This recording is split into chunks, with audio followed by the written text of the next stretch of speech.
we ourselves are invited to an AMSEN meeting, that's the African Ministers of Environment, to consider, together with our countries on the African continent, the draft text. From Friday, we begin the ministerial consultations. As you know, I am co-facilitating the global stocktake together with my counterpart from Denmark and Minister Jorgensen. And what we will be doing from Friday is we will be sitting in closed session with one negotiating group after another, getting the view of the ministers on the draft text. And essentially what our task is to try and find what we call landing zones, areas of agreement and areas of compromise. This whole process is expected to wind up on Tuesday next week. So there's not a lot of time left to undertake that work. Minister, you pointed out the role that you are involved in terms of stocktake. In terms of the observation, what are the issues in relation to stocktake? Well, the global stocktake really has, I think, a couple of main components. So the first component is a backward-looking component, looking at what has been achieved since the signing of the Paris Agreement. And we know from the technical work that's been done and the technical report that was released a couple of months ago that we are not on track as the world to meet the average temperature increase of 1.5 degrees. Now, we also know that we are not on track to meet the global financial goals, and we also don't yet have a global goal on adaptation.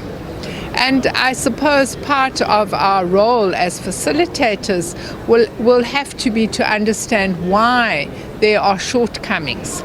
I must say that the technical work also indicates that there has been progress in terms of multilateral relations and in fact even progress in terms of all of the goals than there were before the signing of the Paris Agreement.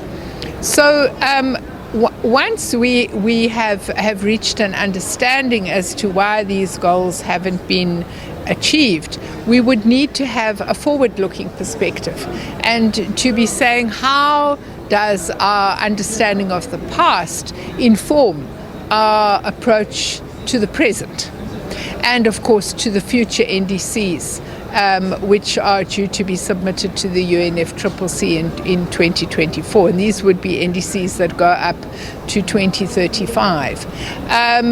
I think that from my perspective, obviously we want to enhance ambition, but we also have to be enhancing ambition in the context of justice and equity.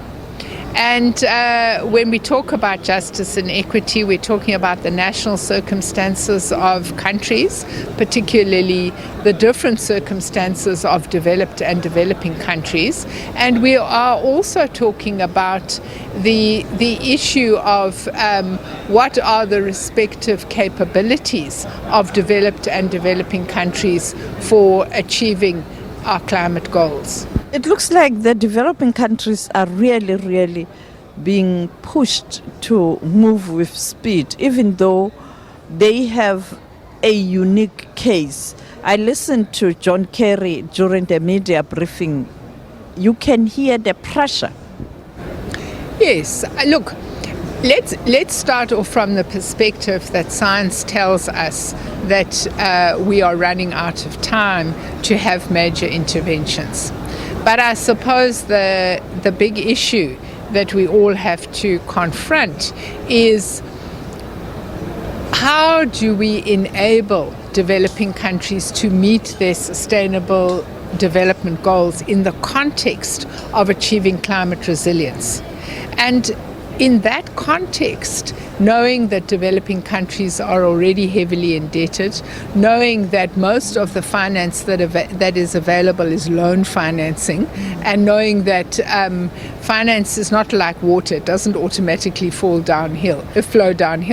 So, of course, that is why President Ramaphosa was calling for reform of the global financial system, so that finance is available at the scale that is required without adding to the indebtedness of developing countries.